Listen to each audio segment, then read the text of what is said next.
Padre, te damos gracias porque nos permites tener el placer, Señor, de venir a adorarte. También, Señor, porque nos instruyes a través de tu palabra y es el único medio por el que tú nos hablas. Gracias por tu instrucción, Señor. Bendice nuestras vidas, Señor. Abre nuestras mentes, nuestros corazones para recibir tu instrucción, Señor, y que podamos estar enteramente preparados, Señor, para toda buena obra. Te pedimos tu guía, Señor, ya que si tú no estás con nosotros, Señor, de nada vale edificar tu casa, Señor, si no estás tú para hacer respaldo de todo, Señor. Te suplicamos tu bendición en esta mañana, Señor, y en el resto de nuestras vidas, en el nombre de Cristo Jesús. Amén.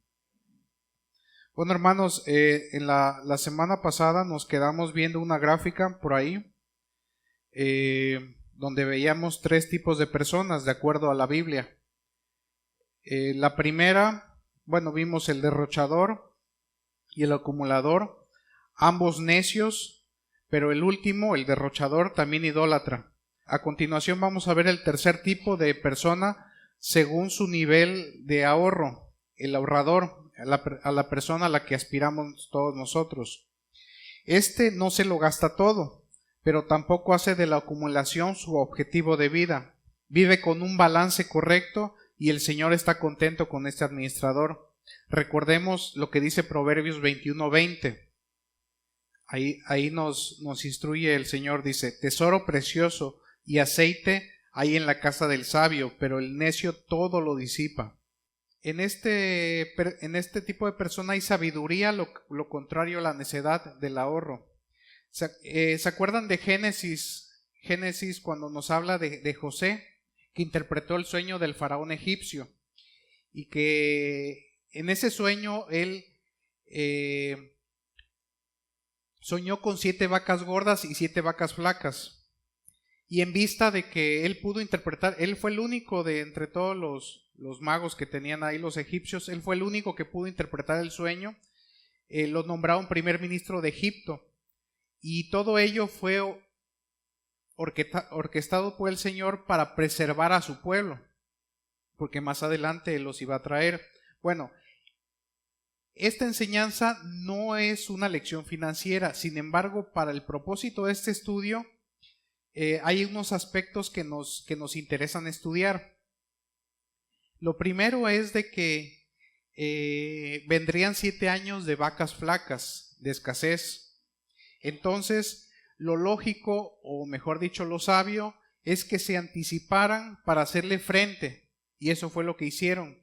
Durante los años de abundancia, que fueron las vacas gordas, previo a la escasez, ellos ahorraron lo suficiente para subsistir. La sabiduría financiera es obvia. Por un lado, los años de vacas gordas no duran para siempre. Es insensato pensar que la abundancia de la que disfrutamos en un momento dado va a durar siempre. Eso es muy poco probable que ocurra en este mundo caído, cambiante y disfuncional. Por otro lado, justamente por lo dicho anteriormente, se supone que en los buenos momentos financieros debemos llevar a cabo esfuerzos para reservar recursos para los años que no son tan buenos o son malos. Lamentablemente, en lugar de ahorrar mientras pueden, la avaricia a veces nos conduce a gastar todo lo que recibimos. Es entonces cuando vienen los tiempos de vacas flacas y allí recordamos, hay que ahorrar. Pero no podemos hacerlo y nos encontramos en un momento difícil de tensión e incertidumbre. También es frecuente ver personas jóvenes que están en su mejor momento productivo y que viven como si no fueran a enfrentar la vejez, etapa en la que no tendrán los ingresos que tienen ahora. De la misma forma, los padres que con hijos pequeños pocas veces piensan que llegará un día en que tendrán que pagar los estudios universitarios de sus hijos y no ahorran para ello. Entonces, ¿por qué ahorrar es de sabios? Consideramos 2 razones: por las necesidades inciertas Esto es que solo Dios conoce el futuro. Derrochar recursos es suponer que todo nos va a salir bien como quisiéramos, y esa es una muestra de arrogancia. Santiago enseña en Santiago 4, versículo 13 al 16. Oigan ahora, ustedes que dicen, hoy o mañana iremos a tal o cual ciudad y pasaremos allá un año, haremos negocio y tendremos ganancia. Sin embargo, ustedes no saben cómo será su vida mañana. Solo son un vapor que aparece por un poco de tiempo y luego se desvanece. Más bien debieran decir, si el Señor quiere, viviremos y haremos esto o aquello. Pero ahora se jactan en su arrogancia. Toda jactancia semejante es mala. Muchos de nosotros obviamos la incertidumbre del futuro. Por eso vivimos en el límite de nuestros recursos, y cuando llegan situaciones difíciles no tenemos cómo responder a ellas. Entonces, muchos de los problemas no se debe a que la gente no tenga empleo o no percibe ingresos, sino que ocurrieron imprevistos que no anticiparon. Es importante vivir como una parte de nuestros ingresos para tener un margen de ahorro y de esta manera enfrentar las situaciones difíciles de la vida cuando vengan. En cierto sentido, los imprevistos no son imprevistos porque sabemos que van a pasar. Debemos tener entendido esto. Por lo tanto, el ahorro es un acto de humildad porque declara que yo no conozco el futuro. El ahorro no debe ser de manera residual, sino intencional. Es decir, no me espero al final de lo que me queda de quincena para... ¿Cuánto me queda? Pues eso voy a ahorrar. No, es antes. Porque si me espero a que me sobre algo, la realidad es que nunca va a sobrar. Entonces, tengo que ser intencional en apartarlo en un presupuesto, así me tenga que abstener de otros gastos. Ya más adelante vamos a hablar de qué tipo de gastos. Ahora, el segundo motivo es por las necesidades futuras ciertas. Las inciertas son los que no sabemos qué viene, pero hay necesidades que podemos prever, anticipar. Como mencionaba, si tengo un hijo en la preparatoria, va a haber un periodo más duro en la universidad de gastos. También los que tenemos padres mayores, conforme van entrando en una edad más avanzada, también vamos a requerir más recursos para sus gastos médicos. Hay que anticipar que esto requerirá recursos. Todo lo anterior es seguro que ocurra. También tendremos, dice, la sabiduría me indica que esto es lo que debo hacer. No hacerlo sería necio e insensato de mi parte. Es interesante y algo humillante que Dios use a las hormigas. Vámonos a Proverbios 6, del 6 al 8. Cuando dice, ve, mira a la hormiga, perezoso, observa sus caminos y sé sabio, la cual sin tener jefe, ni oficial ni señor, prepara en el verano su alimento y recoge en la cosecha su sustento. Las hormigas pues no tienen la capacidad intelectual de un ser humano, sin embargo el Señor le dio un instinto de preservación, porque ellas saben que ellas conocen bien las estaciones del año. Entonces saben que hay determinadas partes donde ellas ya no pueden salir y tienen que tener alimento. Entonces, todo ello es sabiduría de Dios, no es algo que ellas piensen que tengo que protegerme, sino que es parte del instinto del Señor. Bueno, ¿cuál es el secreto del ahorro? El secreto del ahorro es simple, es que tus gastos sean menores que tus ingresos. Debes proponerte gastar menos de lo que ganas. Ese es muy, muy sencillo. En primer lugar, ¿cómo lo llevamos a la práctica? En primer lugar, hay que hacer un presupuesto. Si no sabes cuánto ganas, ya sea que tengas un salario o seas dueño de alguna pequeña empresa, te será imposible ahorrar. Realmente conozco a personas que no saben cuánto ganan. O sea, tienen un negocio pues mediano y no saben cuánto ingresan. Entonces, sin ese presupuesto, pues es imposible. Hay como paréntesis, los que están casados no deberían tener presupuestos separados. Son una sola carne, de acuerdo a la instrucción bíblica, y pues sí hay en la experiencia del pastor Héctor Salcedo, decía que se ha encontrado en consejería matrimonios de incluso 20 años que llevan cuentas separadas, que incluso la esposa no sabe cuánto gana el esposo y viceversa, ¿no? Comparten gastos y bueno, esto no está bien visto a los ojos de Dios, porque ya no son dos sino una sola carne, como nos dice Mateo 19:6. Entonces, el ahorro es intencional, hay que ser organizados y, en tercer lugar, comprar bíblicamente.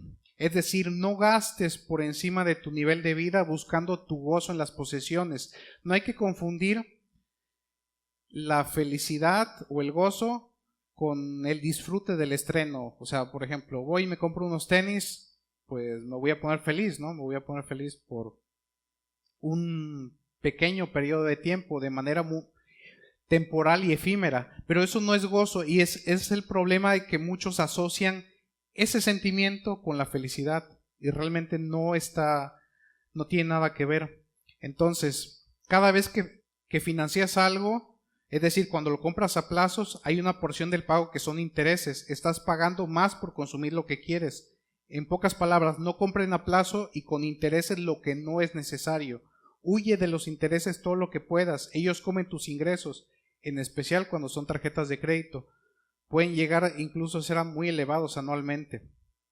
En cuarto y último lugar, contrólate de por vida. Todo lo que hemos aprendido hasta ahora hay que aplicarlo para que podamos llegar al final de nuestras vidas aquí en la tierra con tranquilidad en el hábito financiero, habiendo sido fiel a Dios, que es dueño de todo lo que poseemos.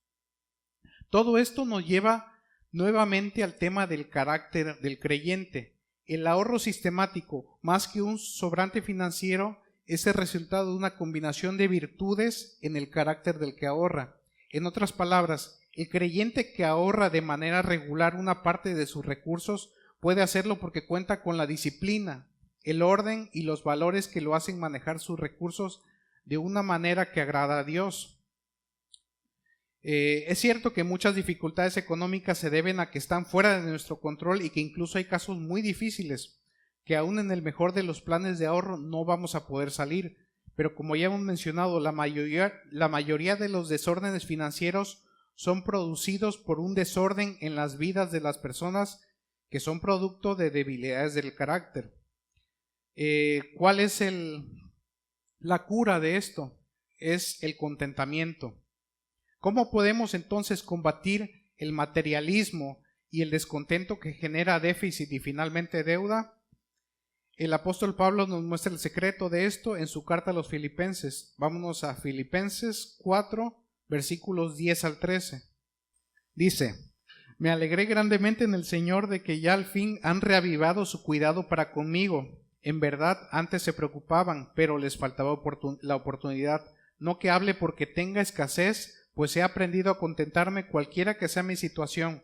Sé vivir en pobreza y sé vivir en prosperidad. En todo y por todo he aprendido el secreto tanto de estar saciado como de tener hambre, de tener abundancia como de sufrir necesidad.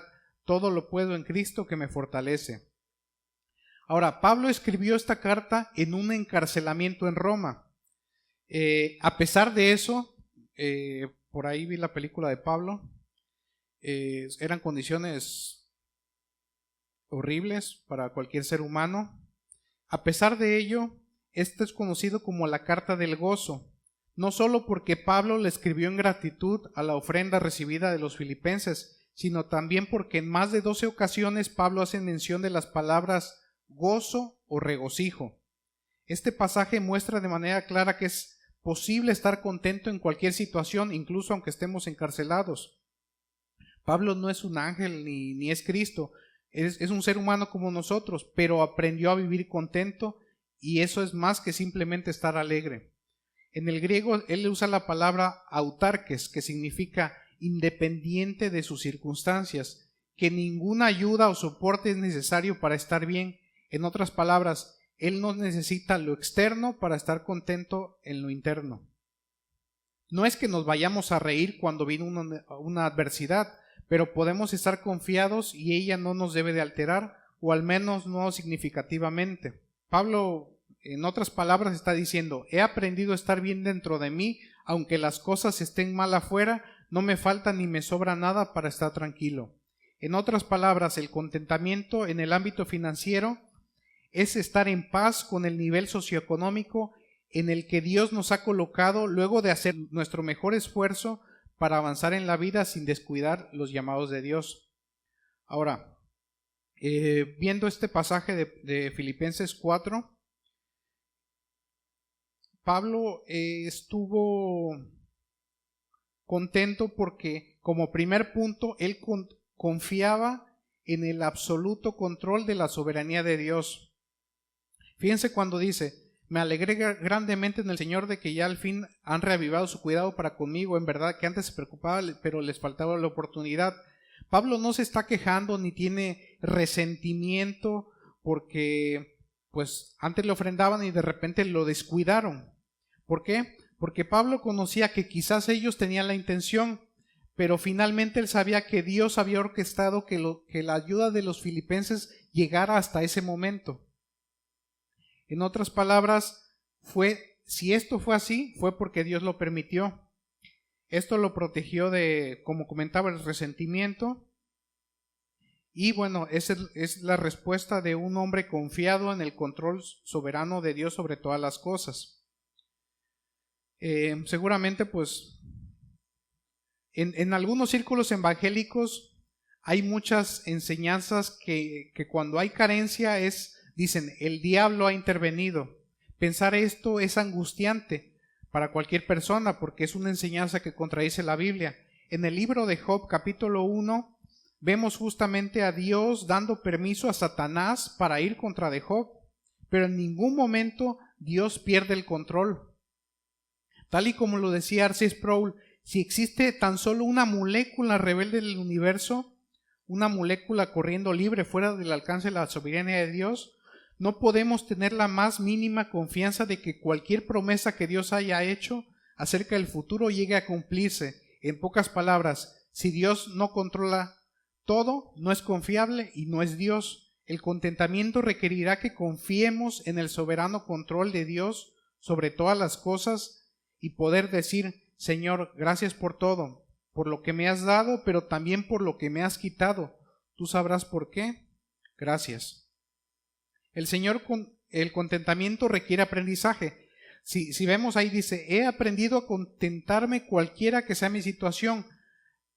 Como nosotros tenemos tendencia a este tipo de pecados, avaricia, egoísmo, idolatría, esto de contentarnos en una situación así no es algo que vayamos a tener de forma natural, sino es algo que tenemos que aprender. ¿Y cómo lo vamos a aprender?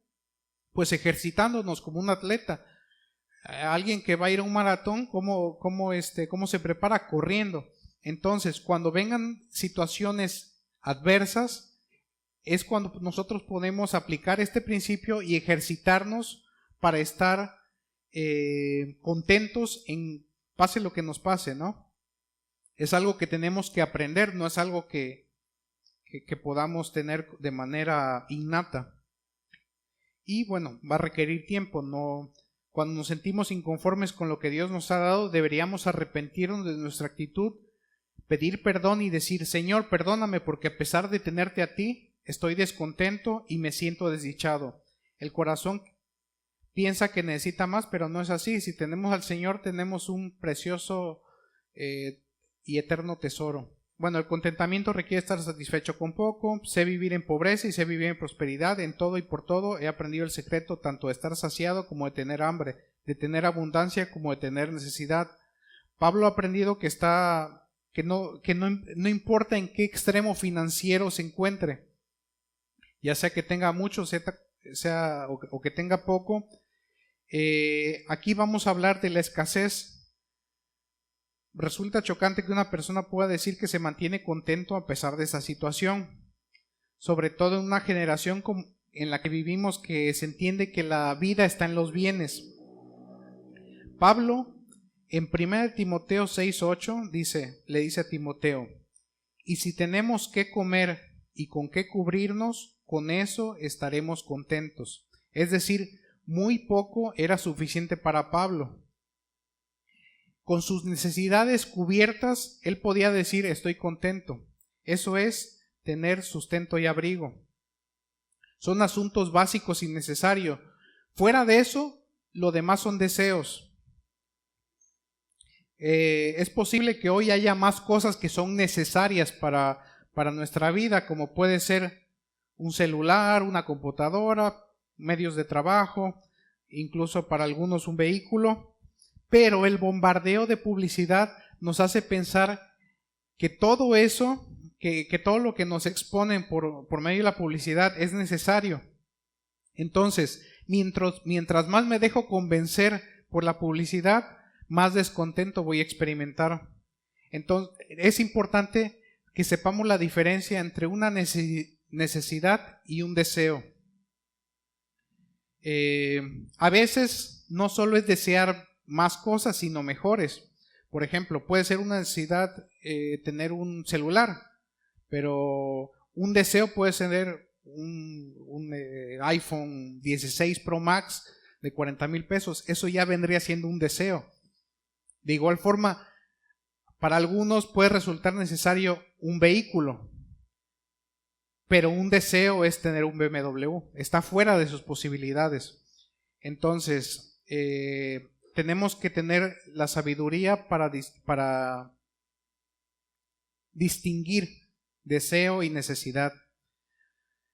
El puritano Jeremy Burroughs decía, qué estúpido es esto, que por no tener lo que quiero no disfruto lo que tengo. Hay un gran contenido de estupidez en el corazón descontento. Esta es una gran verdad. En tercer lugar, debemos entender que Dios sí prometió suplir nuestras necesidades, pero no nuestros deseos. En Mateo 6, 32 y 33 dice, porque los gentiles buscan ansiosamente todas estas cosas, que el Padre Celestial sabe que ustedes necesitan, pero busquen primero su reino y su justicia, y todas las cosas les serán añadidas. Todas estas cosas se refiere al alimento y al vestido.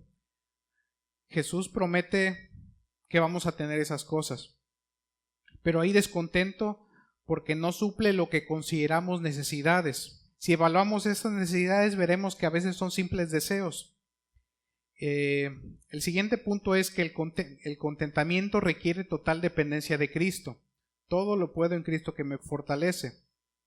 La expresión que me fortalece en el griego hace alusión a que Cristo concede poder a Pablo para enfrentar cualquier situación. Estar contentos con poco no es humanamente natural. Como mencioné antes, nuestras inclinaciones egoístas y materialistas nos conducen a la queja y el descontento con mucha facilidad, pero Cristo en nosotros hace posible estar contentos con poco. Tristemente hay gente que tiene a Cristo y no lo valora apropiadamente. La Biblia nos llama constantemente a apreciar, ver y disfrutar a Dios. Cuanto más valioso es Cristo para nosotros, menos buscamos en este mundo nuestro contentamiento. En Hebreos 13:5 nos dice, sea el carácter de ustedes sin avaricia, contentos. La palabra que se usa ahí es autarques, con lo que tienen, porque él mismo ha dicho, nunca te dejaré ni te desampararé. En otras palabras, no deseen tantas cosas porque ustedes ya tienen a Dios y Él nos ha dicho que estará con nosotros. Como conclusión de este tema, vivimos en una época en la que es frecuente que la gente viva en un estado de déficit sistemático en sus cuentas. Es decir, cada mes gastamos más de lo que ingresa. Las razones son múltiples, pero la más fundamental es el descontento con la situación económica en la que estamos y en última instancia con Dios mismo. Por lo tanto, el contentamiento es la cura del déficit, porque es el antídoto a lo que en primer lugar da origen al déficit. Un corazón insatisfecho con lo que ya tiene, vivir con contentamiento, como Pablo nos muestra, requiere confiar en la providencia de Dios, tener a disposición a aprender a estar satisfechos con poco y depender de Cristo. ¿En qué sentido se requiere esa dependencia? En estar convencidos en nuestro interior de que Cristo es más que suficiente. En Él tenemos lo que necesitamos para sentirnos plenos. Normalmente luego las personas, y me confieso, cuando estaba yo en la carrera, yo pensé que mi plenitud iba a llegar cuando me titulara y consiguiera un trabajo. Y mucha gente sigue pensando, cuando tenga esa casa, cuando tenga este empleo, cuando me compre esa camioneta, pero nada de eso es plenitud para un creyente. En Él tenemos todo lo que necesitamos para sentirnos plenos, nuestro destino está seguro, su presencia está con nosotros, su sacrificio borra nuestros pecados y nuestras transgresiones son perdonadas. El presente es controlado por el Señor y nuestro destino está sellado en Cristo. Estamos de principio a fin en las manos del Señor. Eso es hasta el día que fallezcamos. Esto transforma incluso la manera en que compramos cosas, procurando ser buenos mayordomos. Ahora vamos a ver un tema muy importante, la deuda según la Biblia, la opinión bíblica sobre la deuda. Vamos a empezar leyendo Proverbios 22:7. Dice: el rico domina a los pobres y el deudor es esclavo del acreedor. Este pasaje está hablando de la persona que debe dinero. Por supuesto, en nuestra cultura occidental la esclavitud, o sea, que aquí en México no hay esclavos socialmente. Gracias a Dios. Pero, sin embargo, en cierto sentido, la deuda nos coloca en una especie de esclavitud. Algunos que tienen deudas podrían argumentar que no son esclavos de su acreedor, pero, por ejemplo, si compran un auto y dejan de pagar el auto, ¿qué va a pasar? Van a venir por él. Lo mismo pasa cuando compramos una casa y la dejamos de pagar, el banco va a venir por ella, ¿no? Entonces, en ese sentido, el deudor es esclavo del acreedor. La deuda coarta tu libertad para disponer de tus recursos.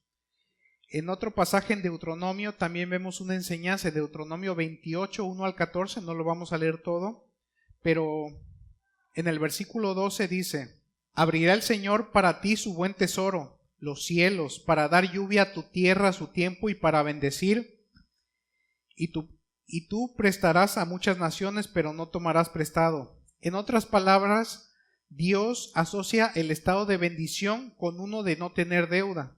Esto nos da una idea de que es un estado preferible. En una familia que se endeuda con frecuencia y ligereza, surgen tensiones que traen conflictos. Aquellos que usan la deuda como una salida usual a sus indisciplinas financieras se exponen al estrés de los pagos y la irritabilidad que ello conlleva. Hay veces que no se puede ni dormir bien cuando se tiene ese tipo de deudas.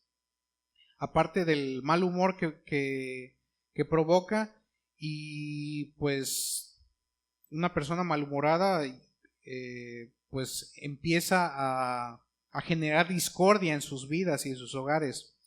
Entonces el Proverbios 17:1 nos advierte sobre esto. Dice: mejor es un bocado seco y con él tranquilidad que una casa llena de banquetes con discordia. Ahora, con todo lo que hemos visto, no significa que la Biblia prohíba la deuda. La palabra nos advierte de que la deuda no es el estado financiero ideal y que debemos tener cuidado al hacer uso de ella. Sin embargo, muchas personas creen que la Biblia sí prohíbe la deuda e incluso argumentan que es pecado endeudarse. El salmista en Salmos 37:21 dice: el impío pide prestado y no paga, pero el justo es compasivo y da. El problema del impío está en pedir prestado y no pagar, pero si tomamos prestado y pagamos, cumplimos con lo que es justo. Con lo visto hasta ahora podemos resumir la perspectiva bíblica de la manera siguiente: aunque la deuda en sí no es pecado, los motivos para adquirirla suelen ser pecaminosos y en ocasiones no es la alternativa más sabia para adquirir un bien o cubrir una necesidad. ¿Por qué la Biblia concibe la deuda de esta forma? En primer lugar, porque la deuda con frecuencia financia pecados. Vivimos en una generación materialista llena de envidia, avaricia y deseos de ostentar. Cuando una persona se endeuda de más para comprar algo con el fin de asombrar a otros, o lo hace por el querer más, aunque no lo necesite, lo hace porque piensa que eso le dará plenitud. ¿Puedes detectar ese pecado? ¿No está la persona creyendo que su plenitud e identidad está en los bienes? Esa es una de las insensateces de la deuda, la falta de sabiduría que supone que el endeudarse para pagar inclinaciones pecaminosas. Es por ello que los principios bíblicos nos llevan a concluir que aunque la deuda no es pecado en sí misma, sí puede hacer que sea más fácil pagar algunos pecados. En segundo lugar, a veces la deuda no es lo más sabio porque se basa en suposiciones sobre el futuro. O sea, por ejemplo, si no tengo un trabajo, por decir, estable o que sepa que es estable por muchos años y yo me endeudo, me endeudo a 4 años por un auto. Cuando apenas salí de la universidad y voy a trabajar, eso me pone en un estado frágil y expuesto a una tormenta en donde pues todo pinta a que pues me empiece yo a preocupar y a descuidar otras cosas. Entonces es una insensatez a veces también apostar en el futuro, que como estoy hoy, así voy a estar durante los próximos meses y años.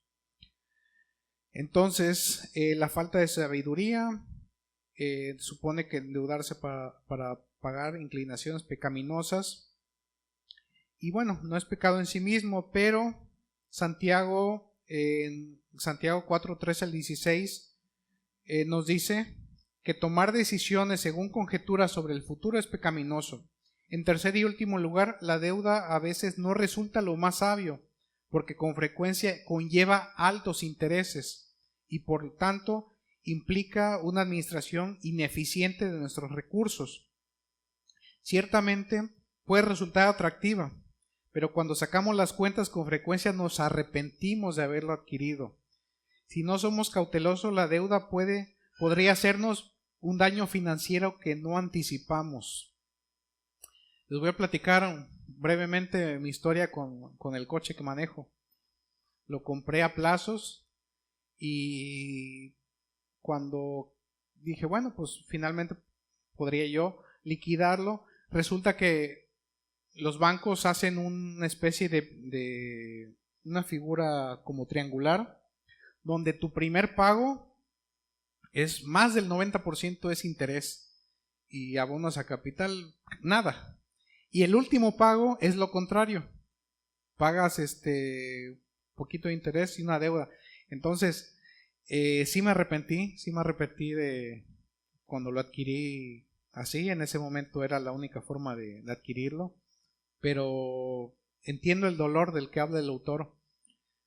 Sí, y empezamos a hacer cuentas de cuánto costó en sí el vehículo, cuánto se pagó de intereses y cuánto por el seguro forzoso que viene con el banco. Es una cosa que dije, si lo hubiera yo ahorrado, hasta hubiera podido comprar un mejor auto, ¿no?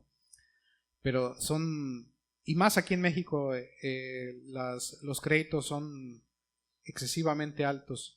Pero, ¿cuándo es legítima la deuda? Vamos a considerar los 3 tipos de situaciones por las que la gente se deuda. Para ello vamos a ver una gráfica.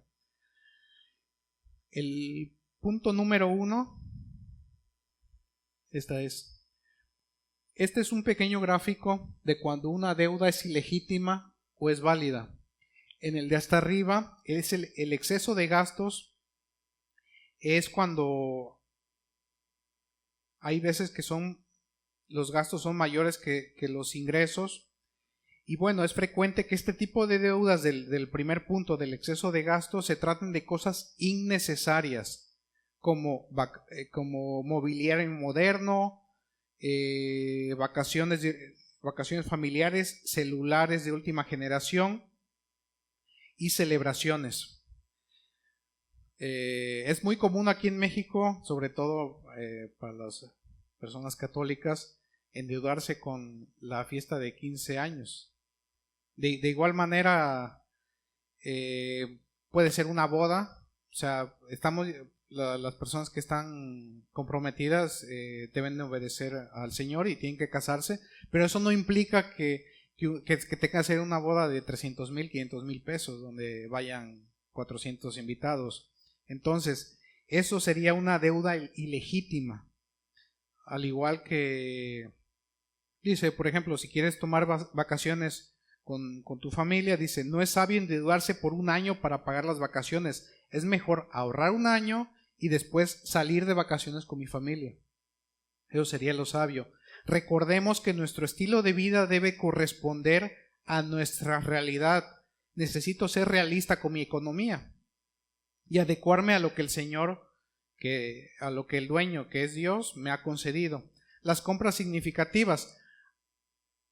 Volvemos al caso del auto o una vivienda. Realmente, ¿quién puede comprar este tipo de cosas de contado?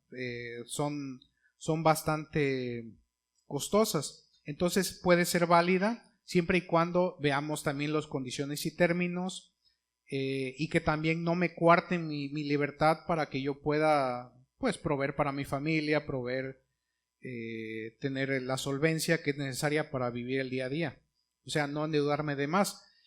Y por ejemplo, en la fábrica donde trabajaba, todos ganamos más o menos lo mismo, pero había unos que sí decían, bueno, pues si me dan crédito para tal coche, se compraban lo más. Y luego sí me tocó ver que ya cuando se acercaba la quincena terminaban comiendo. Había unos desayunos, unas comidas que eran de cajitas subsidiadas, y era un pedacito de pollo y todo, y terminaban comiendo 2 o 3 días, los últimos de la quincena terminaban comiendo eso, pero pues se gastaban, ya habían comprometido casi todo su ingreso en pagar un coche que pues no es necesario, que no era necesario.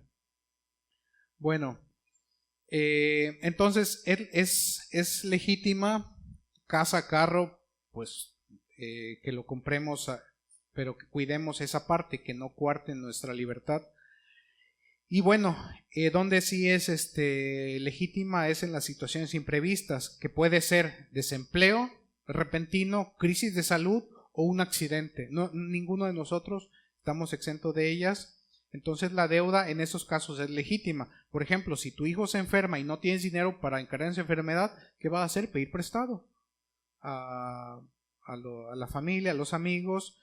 Y si me quedo sin trabajo y no tengo de comer, pues también tengo que sobrevivir, también voy a pedir prestado dinero. Entonces, son necesidades y pues son legítimas. En resumen, cuanto más asociada está la deuda a asuntos necesarios e inevitables, más válida o legítima será. Si recurrimos frecuentemente a deudas ilegítimas porque no somos capaces de ajustar nuestro presupuesto o porque queremos adquirir cosas innecesarias, esa es una evidencia de que tenemos debilidades de carácter. ¿Por qué endeudarnos para cambiar el auto si el que tenemos aún tiene vida útil por delante? ¿Por qué una deuda para cambiar el televisor si podríamos esperar a tener todo el dinero para comprarlo de contado? Debemos cuestionarnos cuando nos vemos inclinados a adquirir deudas con ligereza. Entendamos de una vez y por todas que somos mayordomos y que Dios, al igual que cualquier dueño, no quiere que estemos gastando en intereses por cosas innecesarias. Conclusión de este punto: aunque la deuda en sí no es pecado, sus motivos pueden ser pecaminosos y en muchas ocasiones endeudarse simplemente no es lo más sabio. La deuda suele ser el producto del desorden en nuestro carácter y nuestro corazón. Por tanto, necesitamos una estrategia espiritual y financiera apropiada para ser libres de deudas. El punto al presentar las estrategias esbozadas es que, sea cual sea la situación en la que nos encontremos, hay esperanza de salir de deudas si ordenamos primero el corazón y nuestra forma de pensar, para luego ordenar la parte financiera. Las finanzas son una manifestación de nuestro interior. Si mi corazón no está en orden, mis finanzas difícilmente estarán en orden. Hacer una compra o endeudarse siempre es una decisión espiritual, porque toda nuestra vida está delante de Dios. Oremos para que podamos crecer espiritualmente al punto en que esto se evidencie en finanzas arregladas y ordenadas de manera que esta área de nuestras vidas glorifique al Señor y Él se sienta complacido con ella. Él se complace con nuestras buenas decisiones y se desagrada con las malas. Él es una persona que responde a lo que hacemos y no hacemos. Al final es el dueño y yo quisiera que Él me diga, bien hecho, siervo fiel. Ahora vamos a ver los deberes financieros bíblicos.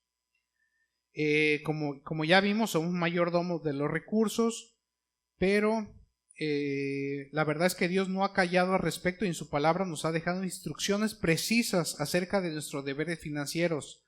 Dios nos da principios para administrar nuestros recursos en cada área. Nuestro deber hacia Dios y hacia su obra. Dios tiene propósitos y planes en esta tierra. Estos planes son realizados en el mundo principalmente por medio de la iglesia. Necesita recursos la iglesia para hacer la obra a la que fue llamada. A lo largo de la historia bíblica, Dios ha hecho a su pueblo responsable de sostener su obra. Y bueno, hay iglesias que entienden que los diezmos están vigentes y son las normas dispuestas por Dios para la iglesia. No obstante, se debe tener cuidado de no exigir instrucciones de la ley que no están confirmadas en el nuevo pacto. El pastor John MacArthur nos da luz en este punto. Dice: por lo tanto, entre todas las referencias del Nuevo Testamento a un diezmo, no existe ningún mandato a los creyentes sobre la necesidad del 10%. Esto se debe a que el diezmo nunca ha sido una ofrenda a Dios, siempre fue una forma de impuestos para apoyar al gobierno. Recordemos que en el tiempo de Moisés el gobierno era una teocracia. Entonces Dios gobernaba al pueblo por medio de los levitas. En ese sentido, el diezmo se entregaba a los levitas, eran como los impuestos a los judíos. De la misma forma, el otro diezmo, porque eran 3 diezmos, entregado cada 3 años, era el equivalente de su seguridad social. Y bueno, el último diezmo es para las fiestas. Entonces, para sostener ese sistema. Y aunque el diezmo es mencionado en varios pasajes del Nuevo Testamento, en ninguno se ordena como una norma para la iglesia. No obstante, la obra de Dios ha de ser apoyada por sus hijos. Pablo nos entrega una de las mejores enseñanzas con respecto a este tema en 2 Corintios 9, versículos 6 al 7. ¿Estamos ahí? Dice: pero esto digo, el que siembra escasamente también segará, y el que siembra abundantemente también segará. Que cada uno dé como propuso en su corazón, no de mala gana ni por obligación, porque Dios ama al dador alegre. A pesar de que, como ya dijimos, el Nuevo Testamento no ordena ninguna contribución específica a la iglesia, hay 3 aspectos a considerar en este sentido que vamos a explicar. El primero, debemos ofrendar a la iglesia. A pesar de la controversia del diezmo, nosotros, como ya lo expusimos, no creemos en el diezmo. No creo que haya discusión de que los creyentes tenemos el deber de sostener financieramente la iglesia. De lo contrario, ¿quién lo hará? En segundo lugar, nuestra contribución debe ser regular. La iglesia primitiva dio el ejemplo de aportar financieramente en 1 Corintios 16:2 con regularidad, en particular de manera semanal. La razón de esto es obvia, porque todos sabemos que las necesidades de la iglesia son recurrentes. Si el aporte a la iglesia se diera solo cuando alguien se siente con el deseo de hacerlo, caería, o porque se le olvide, caería en incumplimiento de muchos de sus compromisos financieros. En tercer lugar, el porcentaje. Bueno, si no es el 10%, ¿cuánto es? Pablo estimula a los corintios a aportar a la obra de Dios en 1 Corintios 16:2 según haya prosperado. En su segunda carta, en 2 Corintios 9:6, los exhorta diciendo: el que siembra abundantemente, abundantemente también segará.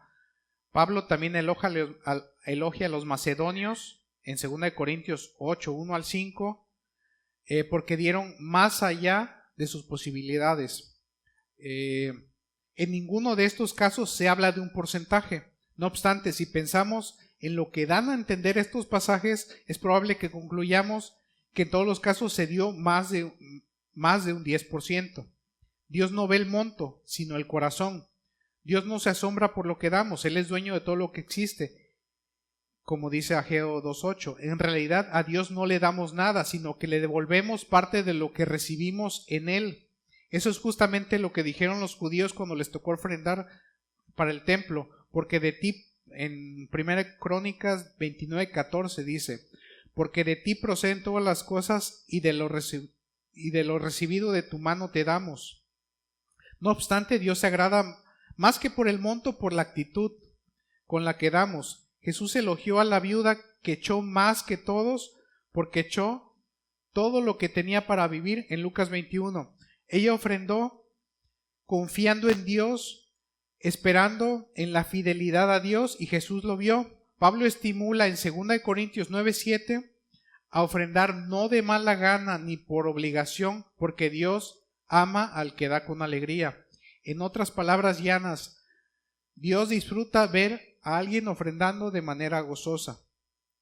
Ojalá entendamos lo que entendieron los macedonios cuando le suplicaron a Pablo con muchos ruegos el privilegio de participar en el sostenimiento de los santos. Pablo estaba recogiendo una ofrenda para la iglesia de Jerusalén. Los macedonios eran muy pobres, pero aún así querían colaborar y le pidieron a Pablo que se los permita. Para ellos contribuir financieramente con los santos era un privilegio.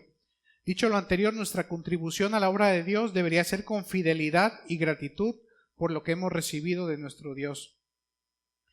El otro deber es hacia nuestra familia. Los principios financieros bíblicos nos conducen a ser responsables y transparentes con nuestras familias. Según el diseño divino de la familia, los padres son los proveedores de cada unidad familiar. De manera específica y a lo largo de la Biblia, el hombre es señalado como el principal proveedor del hogar. Un primer pasaje que da a entender esto se encuentra al inicio de la Biblia. Luego de la caída en pecado de la primera pareja, Dios pronuncia su juicio sobre el hombre y sucede que todas las consecuencias impuestas sobre Adán tienen que ver con el trabajo. Lo pueden ver en Génesis 3, 17 al 19. Este era su ámbito. No estamos diciendo que la mujer no pueda también proveer para el hogar, tomando en cuenta ciertas consideraciones. La Biblia condena los casos en que se descuida la responsabilidad de provisión. Pablo le escribe a Timoteo, si alguien no provee para los suyos y especialmente para los de su casa, ha negado la fe y es peor que un incrédulo. De la misma manera, Pablo presenta su propio ejemplo cuando dice, porque aun cuando estábamos con ustedes les ordenábamos esto, si alguien no quiere trabajar, que tampoco coma. Es duro leer que alguien que se considera creyente pero no mantiene a los suyos. Es considerado peor que un incrédulo. La idea es que incluso la mayoría de los incrédulos se hacen cargo de sus familias. En este sentido, la falta de responsabilidad financiera hacia mi familia es una posible indicación que ni siquiera soy cristiano. Por eso Pablo dice, ha negado la fe. De hecho, el mandato a los tesalonicenses es que no sean generosos con él. O sea, no le dijo a los tesalonicenses, pues el que no trabaje, ayúdenlo, ¿no? Le dijo, si no trabaja, no va a comer. Bueno, la Biblia nos exhorta a trabajar y a ser productivos. Los pasajes son Efesios 4:28, 2 de Tesalonicenses 3:12 y 2 de Tesalonicenses 4:11. Y con ello proveer de una manera responsable para los que dependen de nosotros. La pereza es lo contrario a la actitud diligente y productiva que se espera del cristiano. El libro de Proverbios, por ahí un programa que seguí por mucho tiempo que decía, Proverbios tiene 31 días, entonces lee cada día un proverbio y medítalo. Y hace mucho alusión a esto, al trabajo y a la diligencia. La condena enfáticamente la pereza y nos manda a resistirla, pero la falta de responsabilidad hacia nuestra familia se manifiesta no solamente cuando somos poco diligentes en proveer para los nuestros, sino también cuando, a pesar de que proveemos lo suficiente, nos comportamos con una actitud insensible hacia lo que nuestras familias realmente necesitan. Hay hombres no creyentes que se preocupan por la provisión de su familia, pero que insensatamente descuidan todo lo demás. O sea, se absorben en sus negocios y ni siquiera están con ellos, ni entre semana, ni en los fines de semana. Entonces, la familia que los mandó cuidar, los que están casados, les pide eso, que tienen que ser sacerdotes de su casa, proveer, pero también proveer de la palabra de Dios. En caso necesario, este es otro punto, esto incluye a nuestros padres. Vamos a ver 1 Timoteo 5, 3 al 4. Dice: honra a las viudas que en verdad son viudas, pero si alguna viuda tiene hijos o nietos, que aprendan estos primero a mostrar piedad para con su propia familia y a recompensar a sus padres, porque esto es agradable delante de Dios. En aquella época, cuando una mujer enviudaba, quedaba desvalida, porque la estructura social no la acogía con facilidad y los sistemas de gobierno no tenían ayudas especiales para mujeres en tal condición. La iglesia primitiva, sensible a dicha situación, comenzó a ayudar a las viudas, pero Pablo dio un mandato de que si las viudas tienen hijos o nietos, deben ser estos los que se hagan responsables. En pocas palabras, los hijos o nietos deben de hacerse cargo de sus padres o abuelos, en especial si tienen dificultades económicas. Es interesante notar que Jesús habló de esta misma responsabilidad de los hijos con sus padres en Marcos 7, 10 al 13. Lo que debe motivar dicha acción es la piedad, que es parte del carácter transformado del seguidor de Cristo. Tal como lo dice un comentarista que se llama William McDowell, dice: es un pobre testimonio para la fe cristiana hablar de manera altisonante acerca de la propia religión y luego descuidar a aquellos que están atados a nosotros por los vínculos de la naturaleza. Alguien puede decir: yo no voy a mantener a mi padre porque es un derrochador y es un borracho. Y aunque sea cierto, igual nos corresponde honrar a nuestros padres y proveer para ellos si están en necesidad. Ayúdalos en lo necesario y, de requerirse, instrúyelos en su manejo financiero para que puedan administrarse bien en su condición. Ahora vamos a tocar la unidad financiera del matrimonio, y también ya la vimos, de que una pareja al casarse es una sola carne y sus finanzas deberían ser transparentes. Este tipo de dinámica es muy probable que muchos se preguntarán qué hacer en caso de que el cónyuge sea irresponsable o derrochador. En este caso, lo ideal es que el cónyuge funcional o más fuerte pueda afrontar de manera amorosa al irresponsable y mostrarle aquellos rasgos del carácter que producen dicho comportamiento. Si esto no es posible, quizá porque la relación está muy deteriorada, se puede buscar ayuda de un tercero que tenga oportunidad de tratar con esta pareja. Acérquense al pastor o a los diáconos en un caso así. Si esto tampoco funciona, pues al menos debe haber un proceso de negociación para ponerse de acuerdo con el presupuesto y que al menos lleguen a un acuerdo. En resumen, nuestro deber financiero hacia nuestras familias es conducirnos con responsabilidad y transparencia. Y bueno, el punto hacia el gobierno, ¿cuál es nuestro deber hacia el gobierno? Pagar impuestos.